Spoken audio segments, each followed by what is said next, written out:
Assalamualaikum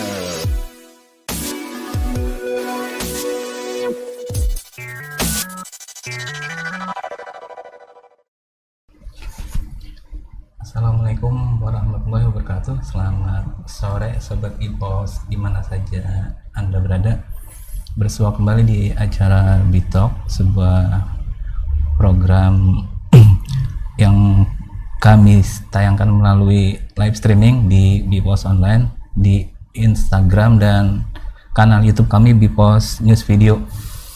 Hari ini Jumat 26 Agustus 2022 kita kedatangan tamu dari cukup jauh dari Kabupaten Hulu Sungai Selatan dan cukup istimewa, Kepala BNN Kabupaten Hulu Sungai Selatan Agus Winarti bersama salah satu staf beliau. Oke, kita sapa dulu beliau. Assalamualaikum warahmatullahi wabarakatuh. Selamat Waalaikumsalam warahmatullahi wabarakatuh. Selamat sore. Apa kabar Bu? Alhamdulillah sehat. Terima kasih sudah meluangkan waktu datang ke studio kami untuk perbincangan sore ini. Terima kasih sama-sama untuk undangannya. Oke. Jadi kita hari ini akan membahas mengenai sebuah topik atau mungkin yang belakangan memang sering kita dengar atau kita baca di media bahwa yang disebut keadilan restoratif atau restoratif justice. Biasanya memang di kepolisian dan kejaksaan yang lebih sering menerapkan hal ini. Nah, ternyata juga di BNN juga sedang disosialisasikan masalah ini. Untuk lebih jauh mengenai keadilan restoratif ini, kita akan langsung berbincang dengan Ibu Agus dan Mbak Cindy. Siap. Oke Bu, langsung saja. Secara sederhana, apa sih Bu yang dimaksud dengan keadilan restoratif itu? Ya. Terima kasih banyak. Jadi sebenarnya yang dimaksud keadilan restoratif ini suatu pendekatan yang menitik beratkan pada kondisi terciptanya keseimbangan keadilan bagi pelaku dan korban pidana secara umum gitu. Jadi misalnya korban yang menderita kejahatan ini mendapat ganti rugi misalnya dari pelaku kejahatan atau diselesaikan secara damai seperti itu. Misalnya kasus perkelahian seperti itu. Pada saat korban melaporkan ke pihak yang berwenang misalnya seperti itu, maka ada upaya untuk membuat perdamaian misalnya antara pelaku dan korban.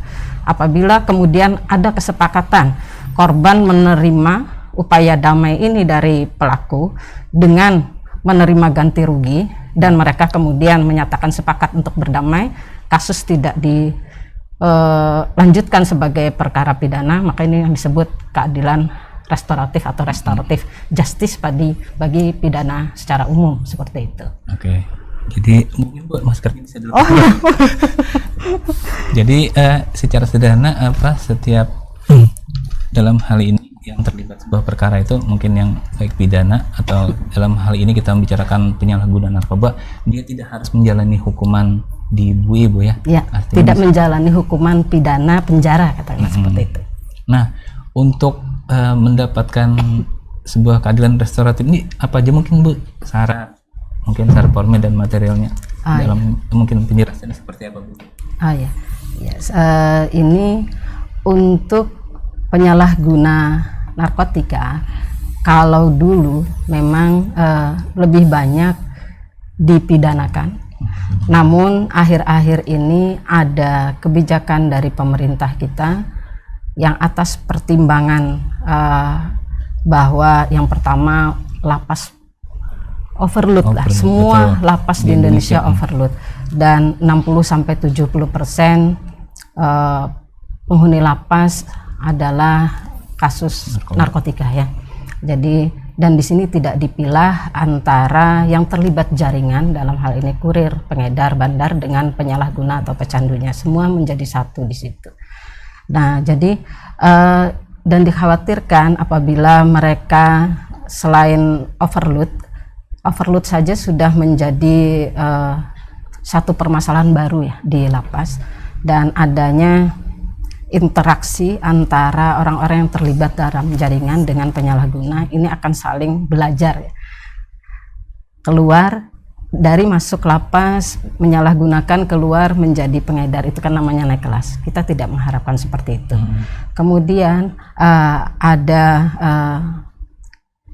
UNODC, United Nation Drug and Crime, ya, organisasi dunia yang menangani masalah narkoba ini, kriminal dan narkoba ini, membuat pertimbangan-pertimbangan bahwa untuk pecandunya saja itu sebenarnya bisa dilakukan rehabilitasi, jadi tidak dipidanakan. Dan kemudian atas evidence base, kajian-kajian yang evidence base menyatakan bahwa rehabilitasi itu lebih efektif untuk pemulihan pecandunya daripada mereka dimasukkan di dalam penjara. Karena di dalam upaya rehabilitasi ini ada upaya-upaya perbaikan, perubahan dari dalam diri klien penyalahguna narkoba ini untuk menjadi lebih baik, dalam hal ini abstinen, ya, tujuan akhirnya adalah abstinen atau tidak lagi menyalahgunakan narkoba, seperti itu. Dan untuk itu kemudian ada Undang-Undang 35 2009 di pasal 4 yang membunyikan bahwa pecandu narkotika wajib menjalani rehabilitasi medis dan sosial. Nah, kemudian ada lagi peraturan bersama dari Kemenkumham, Kejaksaan, Kepolisian, BNN, Kementerian Kesehatan dan Kementerian Sosial yang ditandatangani secara bersama-sama di tahun 2014 untuk mengupayakan secara bersama bagaimana menangani pecandu narkotika ini ke dalam lembaga rehabilitasi, baik lembaga rehabilitasi instansi pemerintah maupun swasta. Nah, jadi dari situ kemudian kita breakdown dengan berbagai peraturan.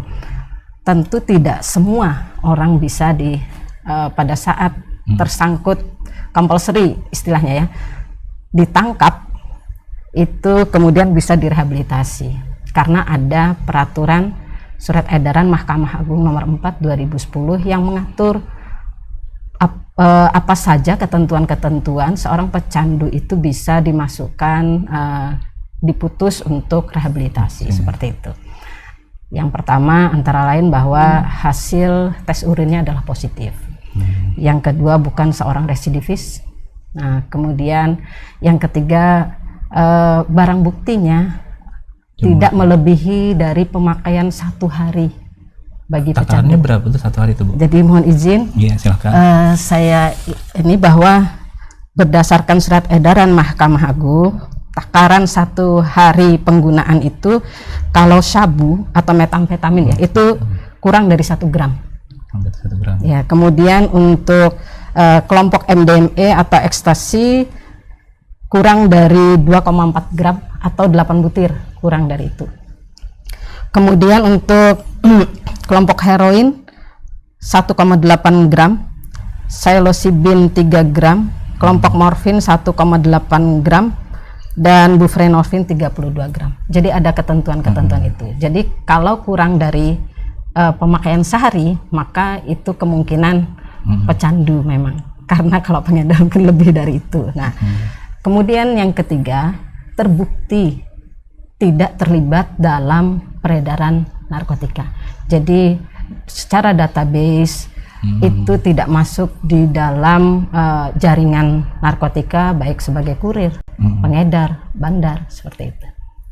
Kayaknya menarik nih, Bu, yang tadi salah satu syaratnya itu tadi dia dikatakan pengguna itu, soalnya ada seperti ini, Bu, ada beberapa kasus dia itu selain pengguna juga dia ikut mengedar. Nah, dalam hal seperti itu pemutusannya seperti apa? Artinya memang dia pemakaian sehari-hari misalnya kurang, tapi dia juga sebenarnya kecil-kecilan lah pengedarnya istilahnya. Nah, seperti itu, menyikapi kasus seperti apa, Bu?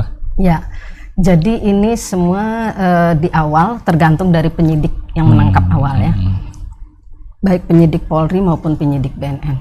Jadi nanti di dalam berita acara pemeriksaan, di situ penyidik sudah bisa menyimpulkan ini pecandu murni atau dia masuk dalam jaringan.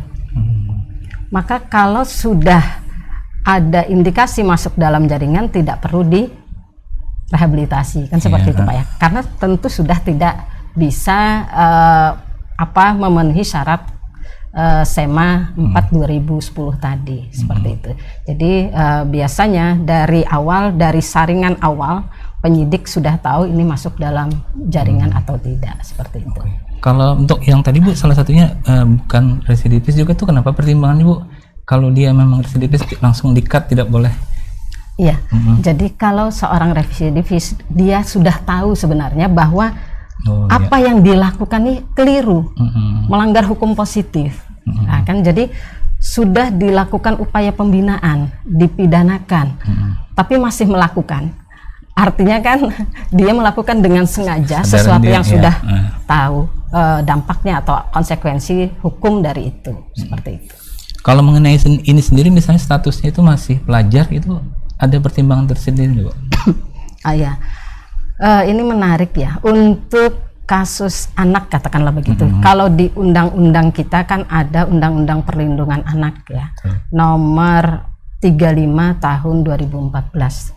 Jadi di situ disebutkan anak-anak yang mendapat perlindungan khusus dari A, B, C, D itu salah satunya adalah anak penyalahguna narkoba. Jadi kita lihat sebenarnya bukan masalah dia pelajar atau bukan, tapi ini usia anak atau bukan. Tentu kalau dia usia anak, kita merujuk pada Undang-Undang Pidana Anak dan Undang-Undang Perlindungan Anak. Jadi memang ada perlakuan khusus bagi anak-anak penyalahguna narkotika ini, seperti itu.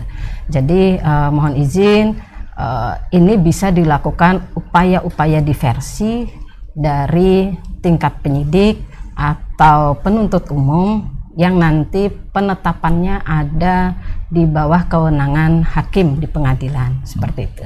Jadi untuk anak yang dikatakan anak secara undang-undang yang kurang dari 18 tahun ya, maka ini memang mendapat perlakuan khusus dari awalnya dan sudah sesuai dengan ketentuan. Apabila ancaman pidananya kurang dari 7 tahun, maka ini bisa dilakukan upaya diversi. Nah, upaya diversi ini adalah upaya untuk mengembalikan si anak kepada penanggung jawabnya, kemudian dimonitor oleh orang-orang yang terdekat yang ikut bertanggung jawab kepada si anak. Misalnya keluarga, kemudian RT setempat, mungkin lingkungan sosial, kemudian tokoh agama, tokoh masyarakat yang ikut mengawasi anak ini. Jadi nanti penetapan diversi ini memang kewenangan pengadilan, seperti itu. Jadi kita tidak melihat statusnya pelajar atau bukan, tapi kalau memang anak maka kita memberlakukannya khusus sesuai dengan Undang-Undang Peradilan Anak dan Undang-Undang Perlindungan Anak, seperti itu. Okay.